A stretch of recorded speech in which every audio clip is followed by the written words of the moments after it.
ang bana gyud ang masunod. Bana gis Bible gyapon ang mabana ulo. Pero ang inyong capacity dili pareha sa ato ba ingon sa Christian nga helpmate ang tawag sa inyo. Kaabag dili kung sulugon. Helpmate sa Bible. But pasabot katong bas para kung maminyo ka ang lalaki ug ang babae mahimong mausa na sila. So dili siya uli sila. Mahimong one. Yung sa chapter 9, basa lang siya. Kamong duha, nahimo ng usa. Alam? So, helpmate ang tawag anak. Walang sa problema, hindi mo mag-istorya-istorya. Saan na pag-istorya problema? Hindi ko mag-iaway. Kaya, naman mo, dili po mo magpalabalay o king sa pinaka-bright ninyo, ang babae man o lalaki man, dili po. Kaya, nag-usa naman mo. Nakabantay ta, anong yun na siya? Kaya gusto sa Ginoo nga, patay ito, nga pagduma. Ang asawa bitar sa bana. Pero ang bana, higugmaon na po ng asawa. Dili na daw-dawagon. Nagwala ta, di ba? Ang role sa asawa, to submit her own husband. Wala ang gitawag sa Bible. Pero, yung sa Bible, husband, love your wife. So patas yapon, insubmitar ka sa leadership sa imong bana kay gihimo ka sa Ginoo ang babae gikan ra man gyud sa busog sa lalaki. Ang lalaki gihimo gikan sa abog sa yuta. Amo gyapon mo pero gikan na sa part sa lalaki nga Bible. Gikuha ang isa ka busog niya pagkatapos gihimo siyang babae. Nya gitawag si Adan og Eva kay gikan sa iyang bukog. So ang babae, dili na siya kulatahon, dili na siya kung daw-daogon, kundi palanggaon. Ang sikreto po sa inyo mga babae, aron damor nga palanggaon mo sa inyong bana, musubitar mo sa inyong bana. Dili kung hari-harian inyong bana.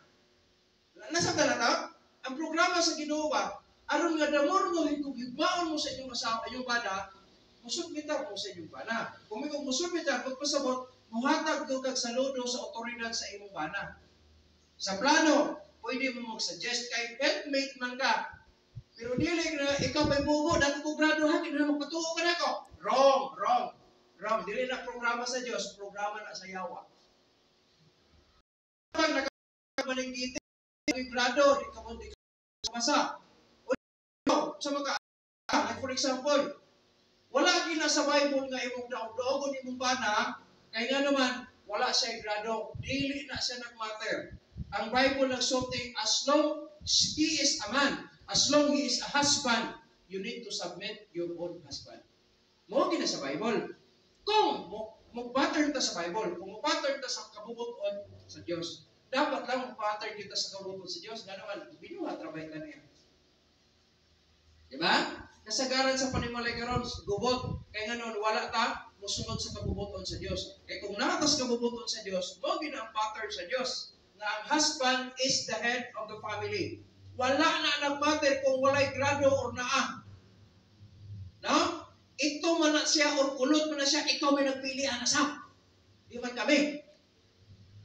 Is it right? Sila mo itong uya pa itong una, inyo ng mama. Ito marang paminaw ng raglingkod pa yung plano. Ay, paminaw. Asawa ralit gali ka ba na? So, pitargya mo kasi yung bana. Na yung mga panahon kami, mga bana, masayot, hindi may perfect sound. Is it right? Ang punta, mga bana, di ba? Naman tayo ka-bright na to, naman tayo ka-bulok-bulok. Mas mga babae ba yung gapon? Insakto ba? Ay, pero kami, naman ta sa marriage life, dili na siya kupasikatay nga, right ko ni mo, dili na mo, dili. Ako yung graduate ko, ingunanin na ikaw, sinagunta ni mo. Dili na mo, ang kami nyo, dili. Samok na, ang kinabuhi. Kung dili tas kabubuton sa Diyos, basta ang lalaki, ang bana, mawagin na siya ang head of the family. Mawagin ang pattern, ha? Ikaw kay asawa man, kung nakapata sa batalyon, kung nakapata sa Armed Forces of the Philippines, like for example, siya ang general. Siya ang pinakataas o ranganan. Okay? Ikaw, execute officer lang ka.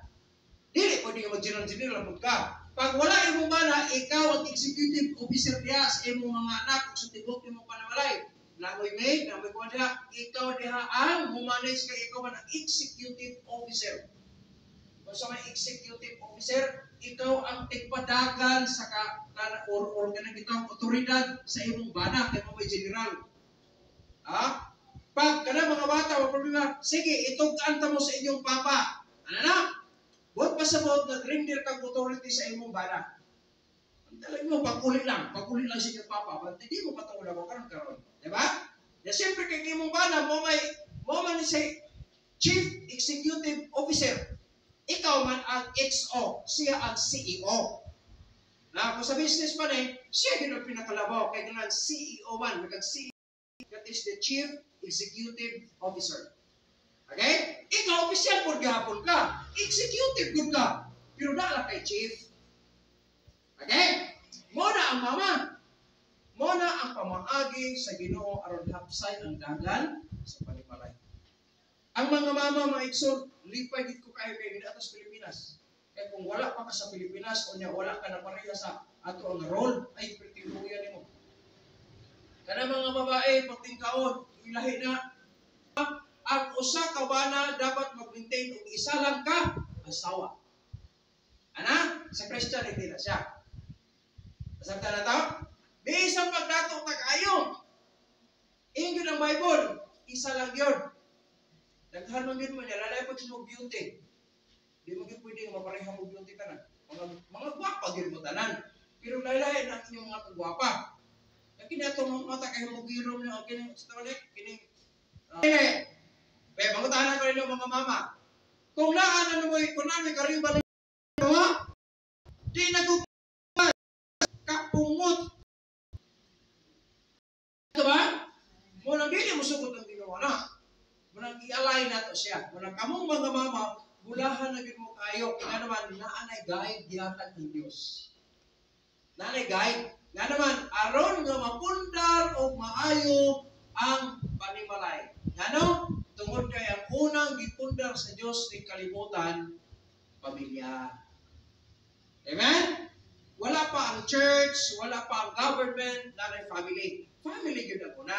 Pero gusto niyang ligunon ang pamilya. Aron ligon, ang mga papa mo barog ingon nga Chief Executive Officer. So mag-oversee ka kay Chief Executive Officer na ba?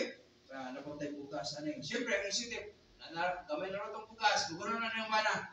Asa ka kapalitan dito na? Okay, diskarte ka, kaya naman, head of the family man ka. Amen?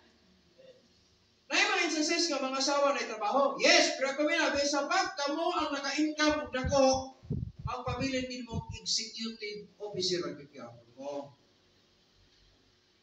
Ang inyong bana, gitawag na Chief Executive Officer gihapon.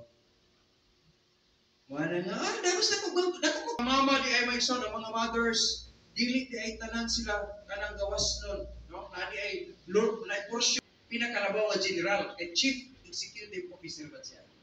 Kaya na, may general nga, 1-star general, na 2 stars general, na po 3 stars general. Ano? Pero, ayaw kalimot, sa ranking, ibabaw yun ang ulo kaysa abaga.